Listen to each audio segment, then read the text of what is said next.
And now the Commander-in-Chief. This is the first time a President of the United States has ever visited this installation. Please join me in welcoming President Barack Obama.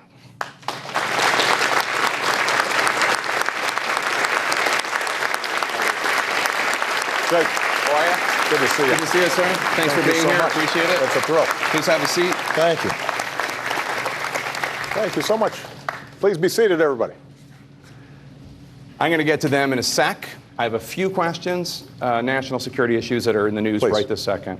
So we learned today that you're sending 600 more U.S. troops into Iraq to help the fight against ISIS. Right. After almost 8 years of being president, I can't help but think that you seem more reluctant today to send large groups of U.S. forces into harm's way than you did at the beginning of your presidency when you tripled the number of troops in Afghanistan. Can you offer us a glimpse of what goes through your mind when you make the decision to send men and women like this into places like Iraq and Syria? Well, first of all, I want to thank everybody here at Fort Lee, Major General Williams, the entire team. This is one of the crown jewels of our military infrastructure, because part of what makes us the greatest fighting force in world history is our ability to project anywhere, anytime around the world. And the work that's done here on logistics and transport and ordnance facilitates us being able to do the incredible work that we do every single day. So I want to thank both military and civilian for the mission they do. Jake, I've always been very mindful that when I send any of our outstanding men and women in uniform into a war theater, they're taking a risk that they may not come back. And so there has not been a change from the time I came into office to the time that I leave office in which that is not a somber decision. I think what has changed is the nature of the missions that we've been trying to accomplish. When I first came into office, Afghanistan was crumbling, in part because we had devoted a lot of resources to Iraq. And it was necessary for us to stop the bleeding and required us to send a large number of troops there.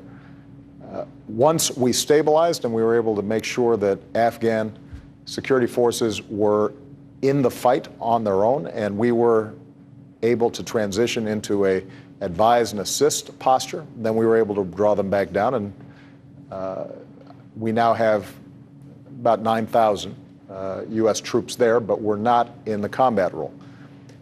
In Iraq, our goal is to provide air support, and we've flown 100,000 sorties, 15,000 strikes to decimate ISIL.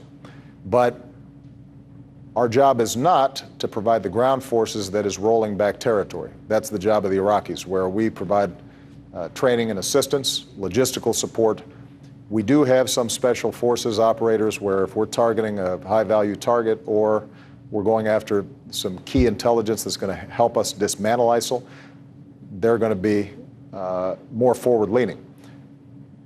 And so now we have a little over 5,000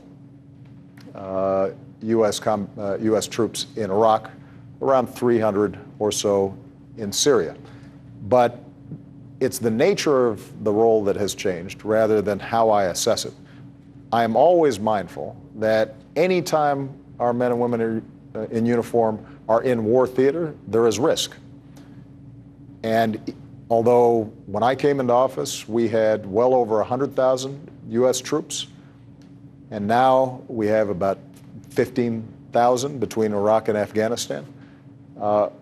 Each one of those individuals are still carrying out a critical mission. They are engaging in a fight that is dangerous, and we are grateful for the sacrifice, and I never forget it, so that each and every time we make a decision, I want to make sure that the Pentagon is describing how it is that those folks are going to add to our ability to dismantle ISIL in a smart and sustainable way.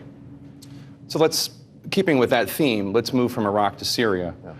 You've said you're confident there were no good options for the U.S. to be able to stop what's going on in Syria without getting our troops involved in a quagmire. Right.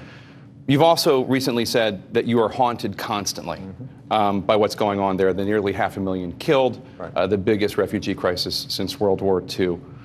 When you see images from Syria, do you ever doubt yourself? Do you ever second guess the decisions you've made? I think any good president has to go back and re-examine the decisions that he or she made so that you can learn something from them.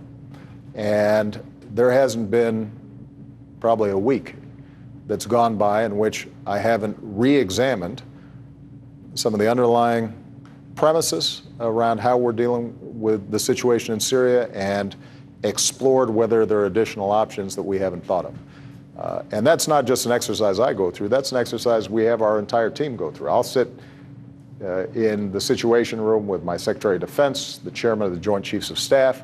We'll bring in outside experts. I will bring in critics of my policy to find out, okay, you don't think this is the right way to go. You tell me what it is that you think would allow us to prevent the civil war that's taking place in Syria. And I will be honest with you that one of the things I think we have to be mindful of is we have, by a mile, the greatest military on earth. And we are going to always be in a position to defend the United States, defend our personnel, defend our people, our property, and our allies. But there are going to be some bad things that happen around the world, and we have to be judicious in thinking about, is this a situation in which inserting large numbers of U.S. troops will get us a better outcome, knowing the incredible sacrifices that will be involved. And in Syria, there is not a scenario in which, absent us deploying large numbers of troops, we can stop a civil war in which both sides are deeply dug in. There have been critics of mine that have suggested that, well, if early enough you had provided sufficient support to a moderate opposition, they might have been able to overthrow the murderous Assad regime. The problem with that is, as we've seen, that Assad regime is supported by Russia, it's supported by Iran. Because they have not threatened us directly, we would have been violating international law, as it's understood to just go in there and invade. And unless we were willing to sustain a large presence there and escalate if and when Russia or Iran got involved, then we were going to be in a situation where at some point the situation would collapse, except we would have a bunch of folks on the ground and be very much overextended. In addition, keep in mind that we still had a situation in Iraq in which we had to support a fragile government. We still had a situation in Afghanistan, which, despite the incredible sacrifices that we've made, we've given them an opportunity to succeed, but they're not out of the woods yet. We have spent well over $1 trillion. There is a long tail of costs in terms of us caring for those who come home with wounds seen and unseen.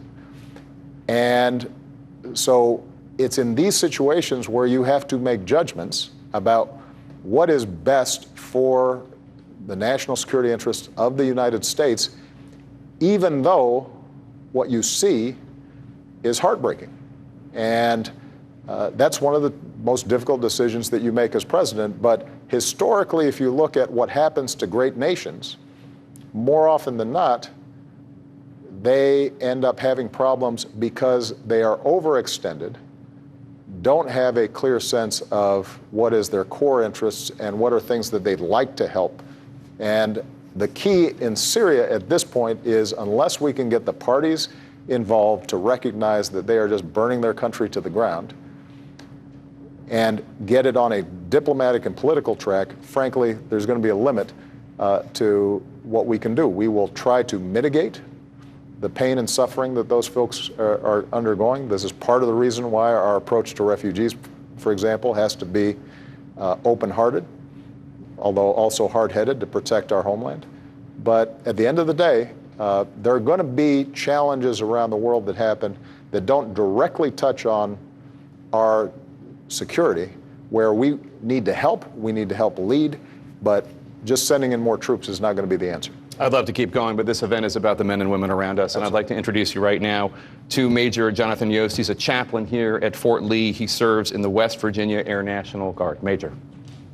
Mr. President, since you assumed office in 2009, there's been a substantial increase in terror attacks around the world. And likewise, here in the U.S., we've had major attacks in large cities such as Orlando, New York City, and elsewhere.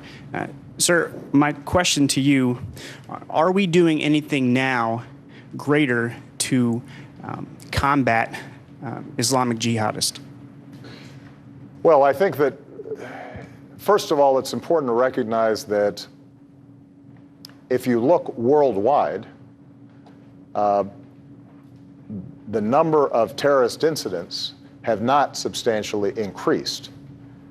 What we've seen are some very high-profile attacks, mostly in the Middle East, also in our European theaters.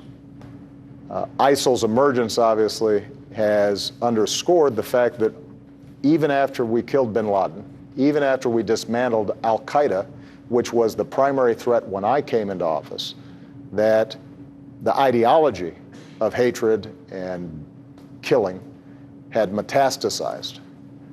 And we've now seen a number of incidents here in the homeland, but they're different in kind from the sorts of attacks that we saw on 9/11.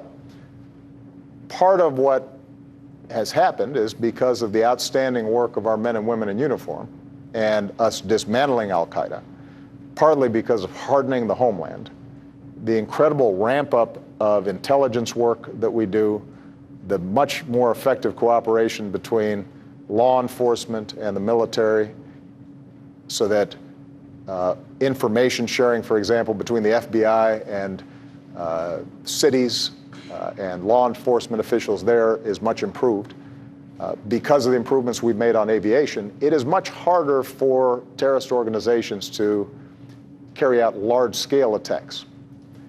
The challenge we have, and this is going to be a challenge that we have for a while, is that it is possible for individuals or small groups of people to be inspired, and if they're willing to die, to carry out significant harm, even though they're not directed from the outside, even though there's not a complicated plot. And these so-called lone wolf terrorist actors are going to be our biggest danger because they're the most difficult to see coming. And that's why our goal right now is dismantling ISIL will reduce the appeal of what they're broadcasting through the internet, the poison that they're feeding people, oftentimes who may have other mental illnesses or be troubled in some way. But you take an example like the situation in Orlando. You've got an individual here who has not broken any laws, who, because of the way we organize our ability to purchase firearms, can go into a store legally, buy a bunch of firearms, and if he goes into a club and decides he wants to shoot a lot of folks, he can do a lot of damage. And so part of what we're having to do is to, even as we go after ISIL and dismantle them, we're also going to have to work to figure out how do we block or counteract some of the hateful ideology that's coming over the internet. And we're also going to have to take some common sense precautions about how people who may have been inspired by these jihadists are able to get firearms, for example, and go into a club or into a mall and start shooting people up. And that's going to be a challenge. But I do think it's important for us to maintain perspective here. the work that this military has done and the work that our law enforcement has done has made us significantly safer today than we were when 9/11 happened. Thank you, Major. I want to introduce you to Donna Coates. She's the widow of Army veteran Barry Coates. He waited more than a year for a colonoscopy at a VA hospital. By the time he got one, it revealed terminal cancer that had metastasized. The family sued the VA. That claim was settled. Donna. Mr. President, I stand before you today with my husband's flag because it was always his desire to meet you, and sadly he never got the chance to. However, 2 years ago, Barry Lynn testified in front of Congress, and we heard a lot of promises about reform and accountability, but still nothing's changed. In fact, the contracted doctor that misdiagnosed my husband is still treating our veterans at the same VA clinic. My mom has always told me that if you stop talking about stuff and do it, then you don't have to talk about it any longer. So when are we going to actually start holding these contracted doctors and the VA employees accountable for it's the difference between life and death? And families like mine, they're tired of waiting. And the only true change that's come since we began talking was that I am now a widow. And my family, we will never be the same. Well, first of all, my heart goes out to you. I heard the testimony of your husband. Bob McDonald, the head of the VA, heard that testimony. And because we can't bring your husband back, I don't want to in any way sugarcoat the fact that there have been significant problems in the VA that have accumulated over decades. And the incidents that we saw in South Carolina, the incidents that we saw in Phoenix, I think were inexcusable, but they were also an indication that you have a system, a bureaucracy that had gotten overwhelmed, built up over time, and now when you have a lot more veterans coming home, needing treatment, even with some of the improvements that are made, there were still inexcusable wait times. Now, we have actually made progress. And again, I don't want to in any way pretend that we're where we need to be, but we have in fact fired a whole bunch of people who were in charge of some of these facilities. I don't know the particular case of this individual doctor, but you can bet I'll find out after this meeting. We now have a situation where about 80% of individuals who interact with the VA are satisfied that they're getting timely treatment. I want that to be 100%, and that requires more work. Since I came into office, just to give you some sense of perspective, we have increased the VA budget by 85%. No president has increased the VA budget faster and more aggressively than I have, because I believe that we've got to meet the sacred vow that we make to our troops that if you are fighting for us, when you come home, you're going to get good service.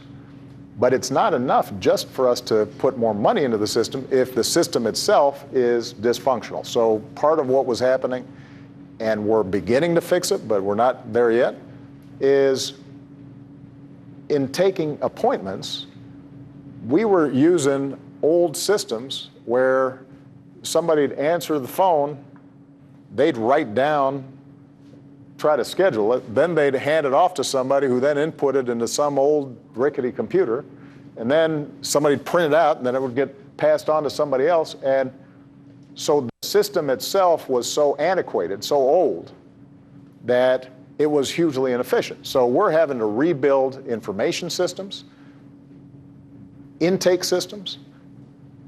Part of what we've done, working with Congress, was also making sure that if somebody is in a situation where, for example, they live far away from a facility, that they now have recourse to go to a private doctor and that doctor can get reimbursed. So across the board, we're working on these issues. But I think it's really important to understand that the VA schedules 58 million appointments every year. 58 million. And I want zero errors in all that process. We're not anywhere near zero errors. And sadly, there are real consequences for people when that happens. But I don't want you to ever think that it's because people like Bob McDonald, his deputies, are not taking this very seriously, because we understand this is a life or death situation and we are resourcing it. But the VA is a big ocean liner, like a lot of the federal government.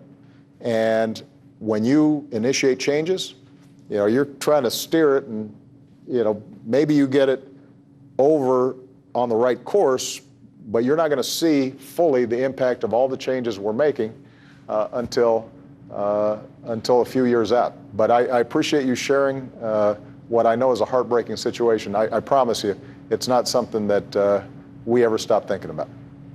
Thank you so much. This is First Lieutenant James Sutter. He's an XO here in Fort Lee. He serves in a mortuary affairs company. Mr. President, we honor those who have given deep meaning to the phrase home of the brave by making the ultimate sacrifice for the land of the free. Lately, some players in the NFL have been choosing to take a knee during the national anthem, a time which I believe should be reserved to respect our service members. As Commander-in-Chief, how do you feel about those NFL players choosing this typically respected time to voice their opinions? Well, as I've said before, I believe that us honoring our flag and our anthem is part of what binds us together as a nation. And I think that for me, for my family, for those who work in the White House, we recognize what it means to us, but also what it means to the men and women who are fighting on our behalf. But I'm also always trying to remind folks that part of what makes this country special is that we respect people's rights to have a different opinion and to make different decisions about how they want to express their concerns.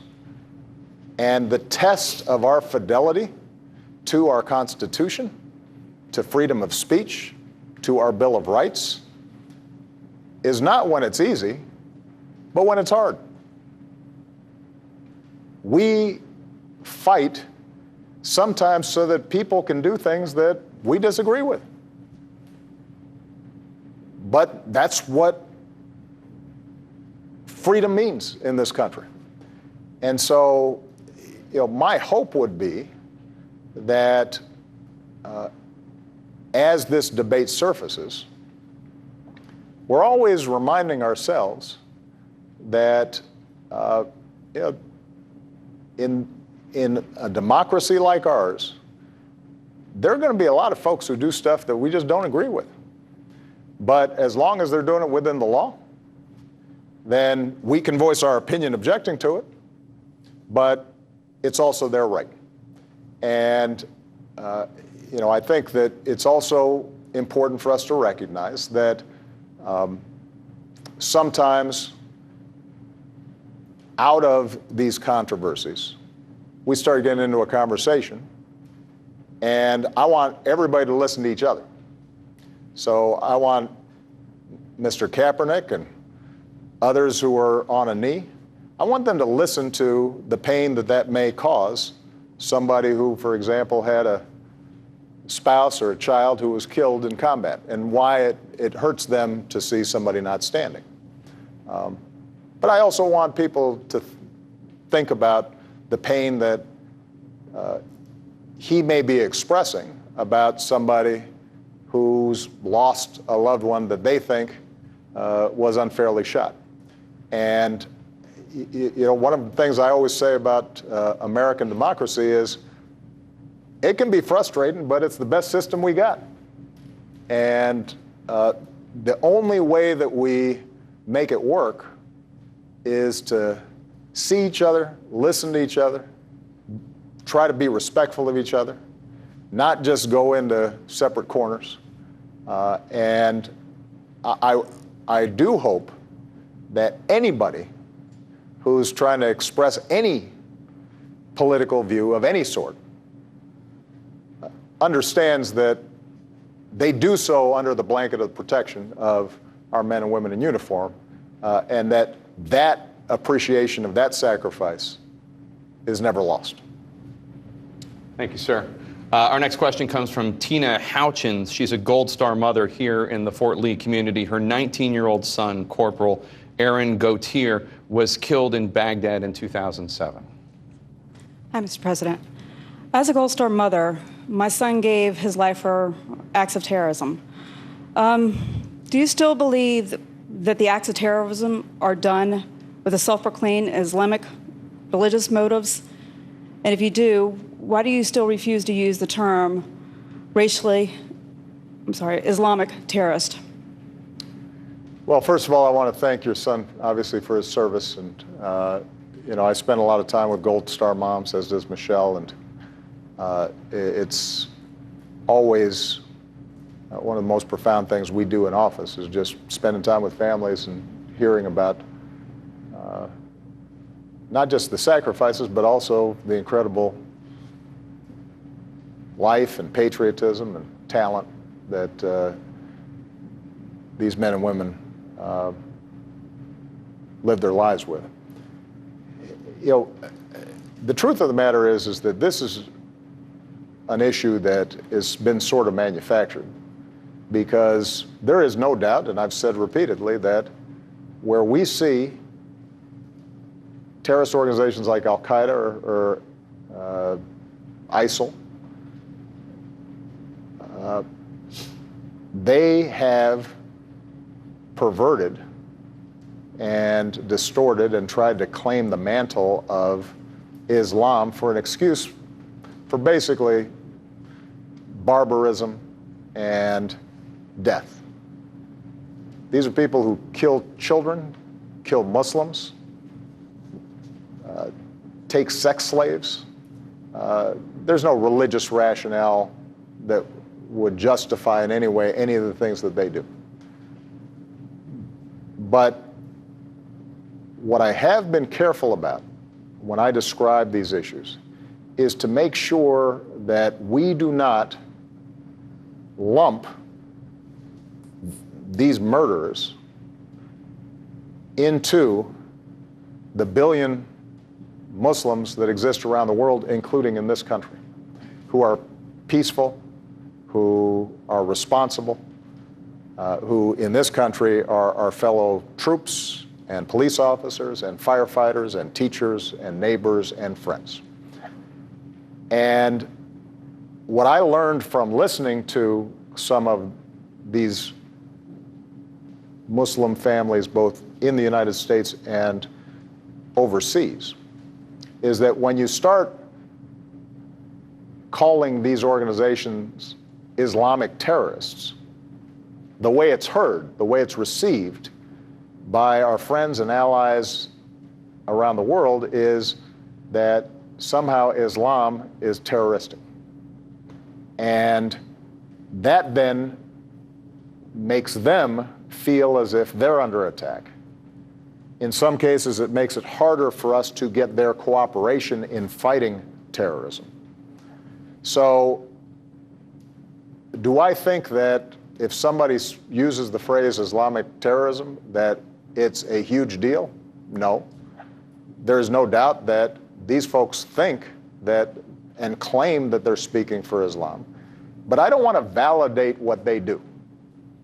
I don't want to, if you had an organization that was going around killing and blowing people up and said, we're on the vanguard of Christianity. Well, as a Christian, I'm not going to let them claim my religion and say you're killing for Christ. I would say that's ridiculous. That's not what my religion stands for. Call these folks what they are, which is killers and terrorists. And that's what we've been trying to do, is to make sure that, A, we don't validate their claims that somehow they speak for Islam, because they don't, and B, making sure that we do not make Muslims who are well-meaning and are natural allies on this fight, because these groups are killing more Muslims than they're killing anybody else, make sure that they don't feel as if somehow this is some contest between the West and Islam.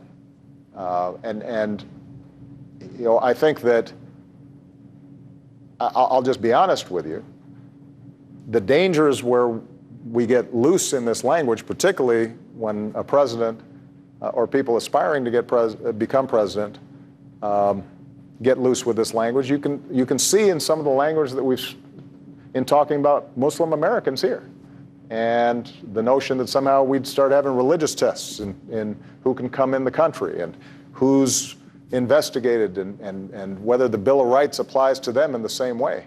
And that's a slippery slope.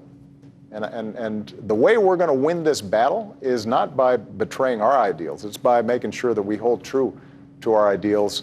And one of our core ideals is that, you know, if you're an American and you are, you know, subscribing to the ideals and the creed and the values that we believe in as a country, you know, then we don't have a religious test in this country. Just to interject, you were clearly talking about the Republican nominee, Donald Trump, just then. You think? No, I wasn't. You but I would just say this, Jake, because aspiring to this office. No, but it's not unique to the Republican nominee. And again, I'm trying to be careful. We're on a military base. I don't want to insert partisan politics into this. I think that there have been a number of public figures where you start hearing commentary that is dangerous, because what it starts doing is it starts dividing us up as Americans. When I go to Arlington Cemetery, mostly I see crosses. Sometimes I see Stars of David. And sometimes I see Islamic crescents. And those families are just as proud, regardless of their religion, a member of their family who they love just as much as anybody sacrificed for this country. And I want to make sure that we as a nation stay unified, because that's how we're going to achieve our missions. The role of women in combat, not in the military, but specifically in combat, has been a big one during your presidency. Our next question comes from Captain Lauren Serrano, who's an active duty Marine. She earned a Bronze Star for her service in Iraq and has a question on that subject. Good afternoon, Mr. President. A study by the Marine Corps revealed that mixed-gender combat units performed notably worse and that women suffered staggeringly higher rates of injury. Just one of those statistics showed that mixed-gender units took up to 159% longer to evacuate a casualty than all-male units. As the wife of a Marine who deploys to combat often, that added time can be the difference between my husband living or dying. Why were these tangible, negative consequences disregarded? And how does the integration of women positively enhance the infantry mission and make me and my husband safer? I don't think any studies are going to be disregarded. I think that what we have to do is to take a look at the particular deployments, the particular situations. There are going to be situations in which women are on the front lines, and they're doing a bunch of stuff now. Sometimes we can call them combat or not, but the truth of the matter is they're in war theater, and they are at great risk. There are going to be other situations in which the commanders in the field have to make decisions about what's going to be best in order for us to accomplish the mission. But the one thing that I do know is that as a consequence of women serving in our military and opening up what used to be closed situations to them, we've gained a lot of talent. We've gained a lot of incredible soldiers, airmen, Marines, Coast Guardsmen. And I want to make sure that our starting assumption is if you can do the job, you should be able to get the job. Now, if you can't do the job, if there is a problem with performance, then that has to be taken into account. But keep in mind that there are a lot of jobs that are considered combat that don't necessarily involve you being on the front lines going door to door in Fallujah. And part of the task of the Joint Chiefs and the Secretary of Defense and others is making those determinations and not just simply painting broad brush and saying, you know what, women can't be in combat. Because there may be situations in which they could do the best job. It may not involve physical strength or how many pull-ups you can do. It may involve the precision with which you can operate and you being able to keep your cool and you being able to carry out a task with a low error rate. And it may be that in those situations, a woman can perform better than a man. So my instructions to the Secretary of Defense and the Joint Chiefs is not to engage in political correctness. This isn't some symbolic issue. This is, let's make sure that we're not fielding half a team. If we got a whole team, let's figure out who can do what and who can do it best. And if they can do it best, I want to make sure they've got opportunities. I don't want the presumption to be that a woman can't do the job. Because I'm looking at you right now, and I'm pretty sure that you're in better shape than I am, and you could do a lot of stuff I couldn't do. And I don't want you not to have that opportunity. I agree with you that we can't, just out of some ideological notion, make it more dangerous for your husband. But I don't want a military, an institution that starts with the premise that women can't do something. If it turns out they can't do something, then we'll deal with that specific situation. But I don't want to start off with that assumption. Thank you, Captain. We're going to take a very quick break. Our town hall conversation, America's military and the Commander-in-Chief, continues right after this. Welcome back. We're at the Fort Lee Army Post in Virginia, continuing our CNN town hall with President Barack Obama and members of our armed services. Before we continue, Mr. President, there are a few people in the audience I just want to point out to you for particular recognition. First, we'll start with the two oldest veterans here. Colonel Porcher L. Taylor, who's right there. He's 91, a veteran of World War II, Korea, and Vietnam, in both the Army and Navy. And then we are...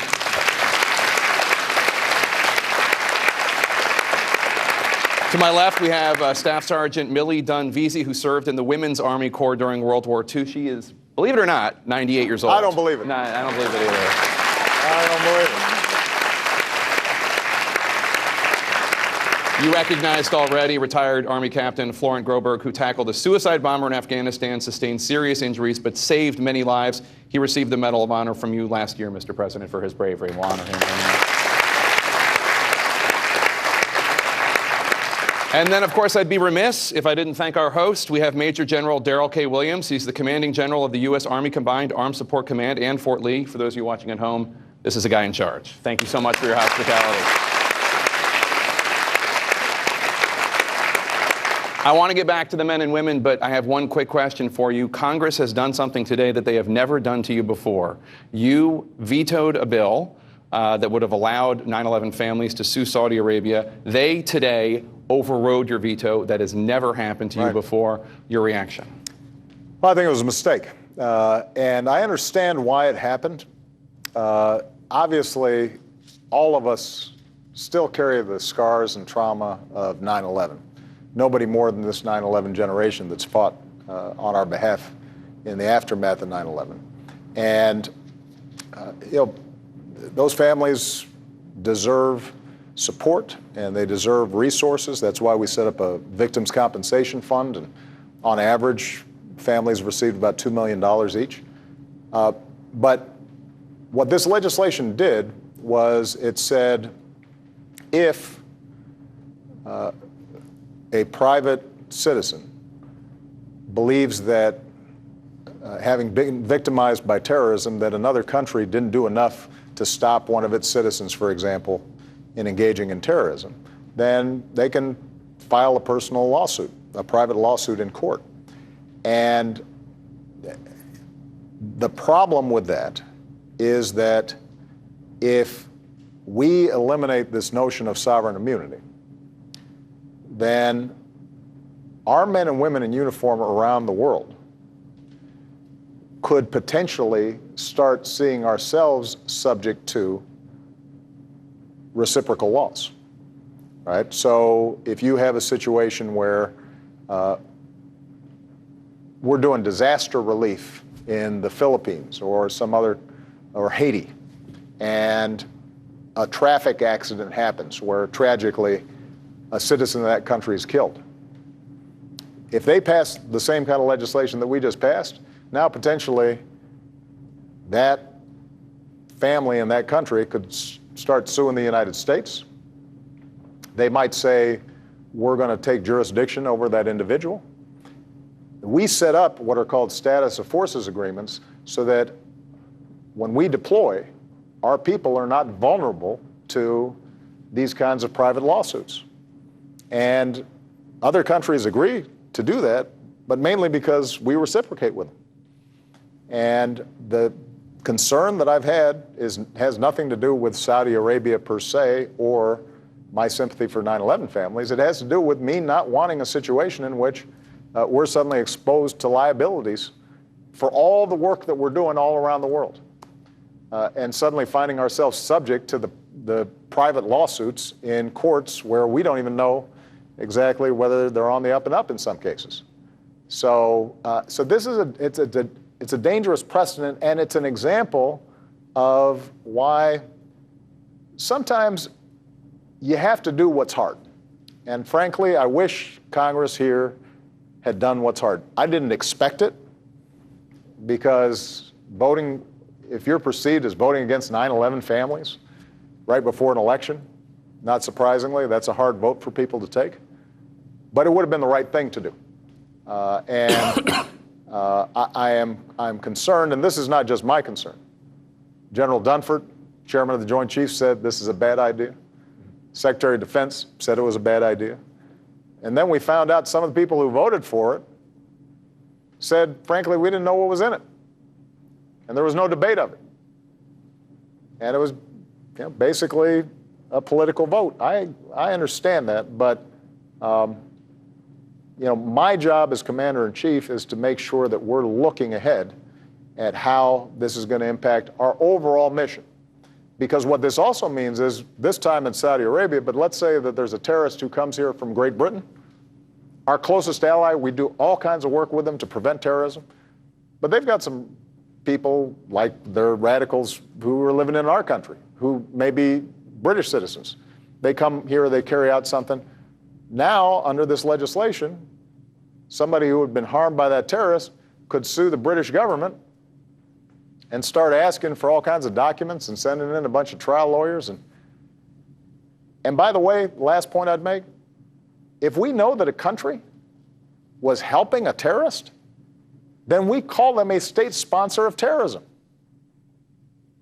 And they don't have immunity, and you can sue them anyway. But that's a judgment that we make based on the intelligence that we have, based on our military assessment. And in this situation, we did not make such an assessment that Saudi Arabia was a state sponsor of terrorism. This is taking that out of our military and our intelligence and the hands of our national security professionals and putting it into the courts. And that's a mistake. Let's get back to the men and women here. You might also recognize Marine Corporal Brandon Rumbaugh. During his second deployment to Afghanistan, he lost both of his legs in an IED blast while carrying a stretcher to help his friends who had been injured in an earlier explosion. Sir.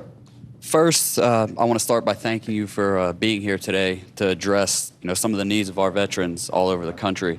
And second, for the numerous times you specifically checked on me during my recovery at Walter Reed. But my question, it regards a very small percentage of this country, the 1% that serves this country. Okay. We have men and women that serve in combat theaters 4, 5, even 6 times in such small amount of time. What can we do to take the burden off of these service members and also at the same time increase the number of citizens that serve our country? Well, first of all, it's good. It's great to see you. Each time I see him, his arms are a little bigger. Those are some guns, man. And you know, it's just one of the things that has been most satisfying as President and Commander in Chief is just getting to know folks like Brendan and their heroism and courage, but also the people who helped them along the way. You know, the folks at Walter Reed, the folks at Belvoir and other facilities around the world, just incredible what they're doing in terms of helping folks heal. And next thing you know, they're running races and, you know, doing all kinds of stuff I can't do. So I'm really proud of you. You're raising a really interesting question. One of the challenges we have is we've got the best all-volunteer Army in history. I mean, the fact is people step up to serve, they want to serve, and that means, you know, we are able to get the best of the best, and people are enthusiastic and patriotic, and that's why our force, I believe, is at its peak. I mean, our military personnel are unbelievable across the services. But what does happen is because our all-volunteer Army is so good, you start getting like a professional warrior class of 1%, and then you get 99% who, you know, will salute and you know, cheer at a ball game, and you know, we'll honor our veterans on Veterans Day. But beyond that, don't really have that much of a stake. And that is dangerous, because what happens then is it's very easy, for example, to say, well, let's just go send some more troops in to solve this problem or that problem, because those folks aren't directly affected, just a small number are. I would like to see more of our young men and women serve, including people who are, you know, underrepresented right now, and a lot of those are folks who are from higher income brackets. You know, I'd like to see a situation in which we're more actively recruiting and lifting up the need for all of us to serve in some ways. There may be ways in which we can modify our recruitment efforts so that we're casting a wider net. I do think that the heroism of the 9/11 generation and the genuine honor that people are showing our men and women in uniform today, which is different than it was in Vietnam, hopefully will attract more people to an interest in serving. But if you're not serving directly in our military, at minimum, you can join the kinds of efforts like Michelle has talked about with joining forces, where your company can hire more veterans. Your community can do more to actively provide services to veterans. You can volunteer with one of the amazing VSOs to help a wounded warrior who's getting back on their feet. You know, if you've got a movie theater, you can provide discounts to folks who are coming back, right? So there's a lot of ways that people can serve even if they're not directly in uniform. And I want to give a shout out to Michelle and Dr. Jill Biden, because their Joining Forces program has resulted in about 1.2 million members of our military and spouses getting training, employment opportunities, and other benefits from the private sector that previously had not been involved. So we got to do a better job at showing them how they can help, and I think people will be willing to help. Thank you so much. Appreciate it. Let's bring in Amanda Souza. She's a Gold Star wife and Blue Star mom. Her husband was a 25-year veteran who suffered from post-traumatic stress and committed suicide last year. She created a foundation in his honor to help other veterans, servicemen and women, and their families improve their lives. Her son is an active duty Marine. Amanda. Good afternoon, Mr. President. Thank you for being here. Throughout my husband's military career, he spent a lot of time overseas, many, many deployments, and very, very dangerous missions. Unfortunately, on his last deployment, they were under enemy attack, and not everyone made it. The things that my husband had to go through, he had to live with after he came home. He was diagnosed with PTSD, but unfortunately, like many of our servicemen and women, this was his career, this was his livelihood, and he was too scared to go get help because he did not want to risk being labeled as unstable or weak. Unfortunately, he did not get the help that he needed. He had a family to support, and he ended up joining the ranks of the, on average, 22 veterans a day that commit suicide. My question to you is, how can we ensure that our military men and women understand that it's okay to get the help that they need and that they're not going to risk their careers, that they are not going to be labeled? How can we enforce and ensure that, especially my son's generation that's coming into the military as careers, that they understand that it's okay to get the help that they need? How can we change the stereotype?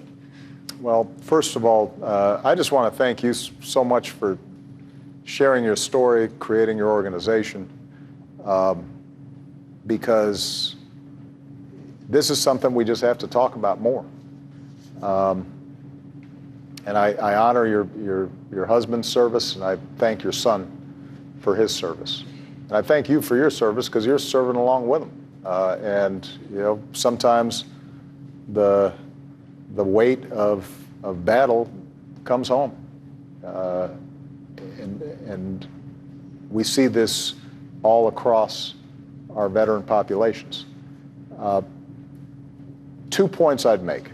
The first is, I have instructed the Joint Chiefs and up and down the chain of command that they have a responsibility to destigmatize mental health issues and issues of PTSD, and help to explain to everybody in all of the units under their command that there's nothing weak about asking for help. If you break your leg, you're going to go to a doctor to get that leg healed.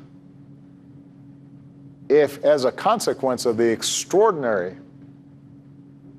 stress and pain that you are witnessing typically in a battlefield, something inside you feels like it's wounded, it's just like a physical injury. You got to go get help, and there's nothing weak about that.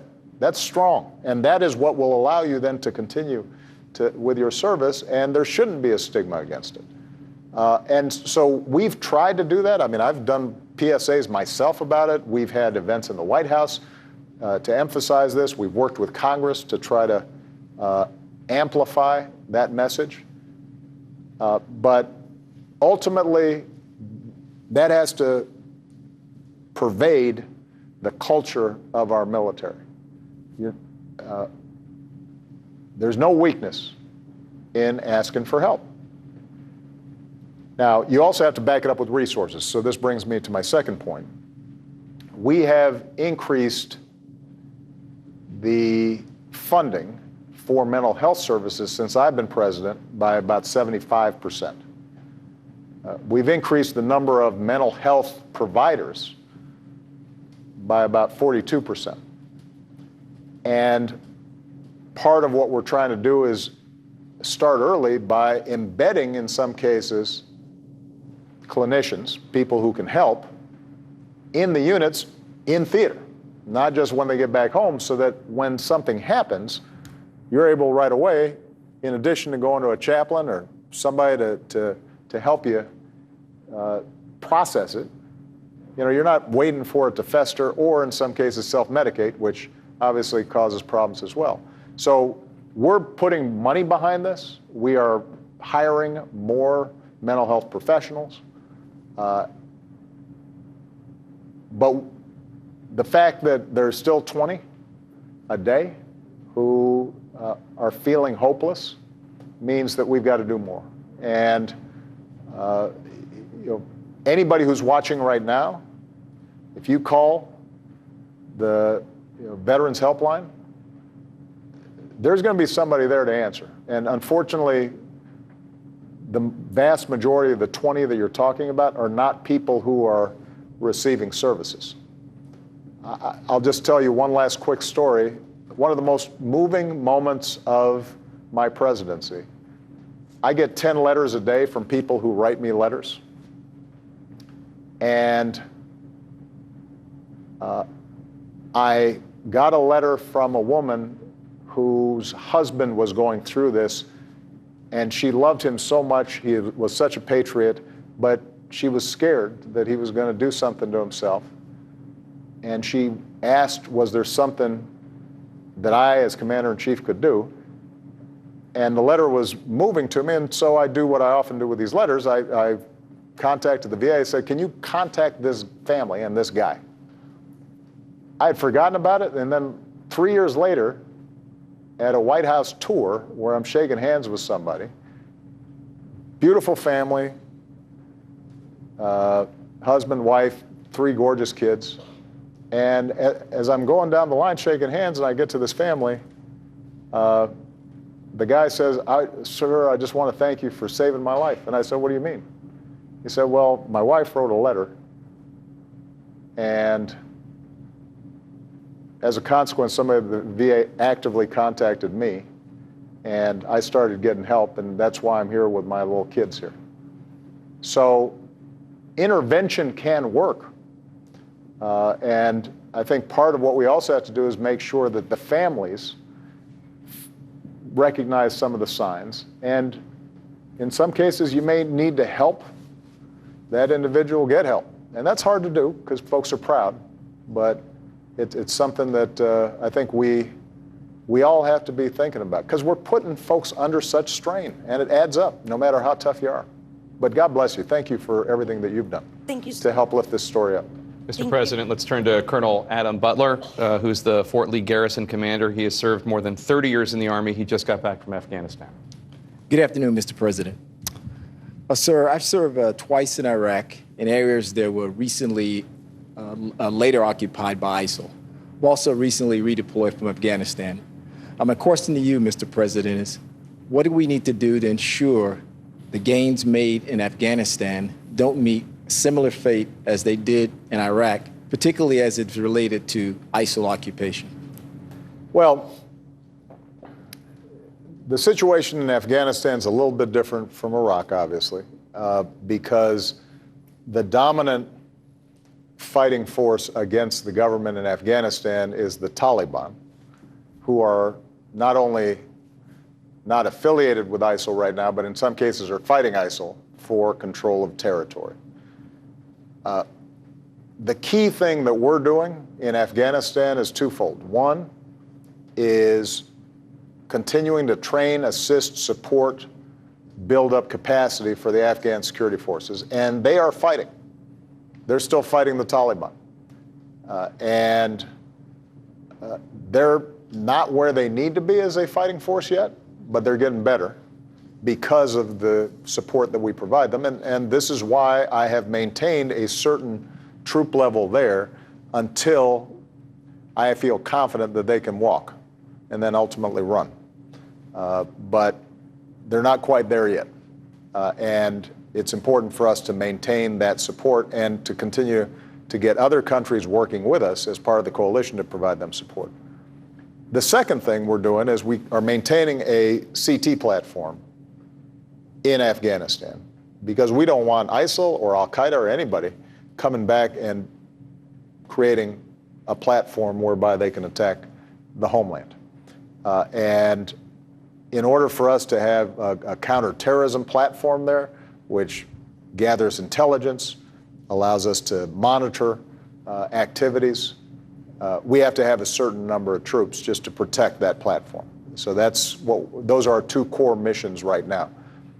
I'll be honest with you, though, there's going to be a third factor, and this is true in Iraq and it's true in Afghanistan, and we are having to recognize this.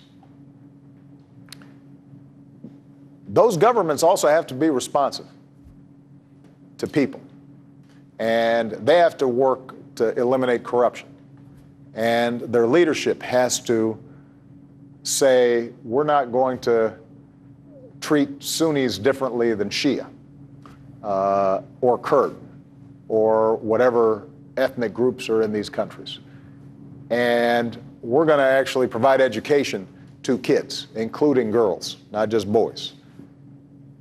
You know, we can help in these countries, but one of the challenges we're going to have, not just in Iraq and Afghanistan, but in places like Libya and Yemen and Somalia and other parts of the world, we're not going to have the capacity to police every one of these countries or run every one of these countries.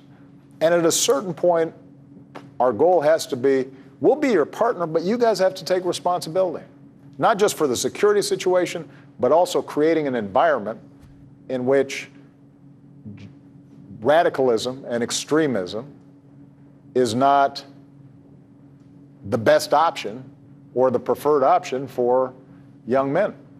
And there are too many countries that aren't doing enough of that. And so that's why we have to combine what we do militarily also with the diplomatic efforts, our investments in schools. You know, one of the things that Democrats and Republicans agree on is we don't like foreign aid.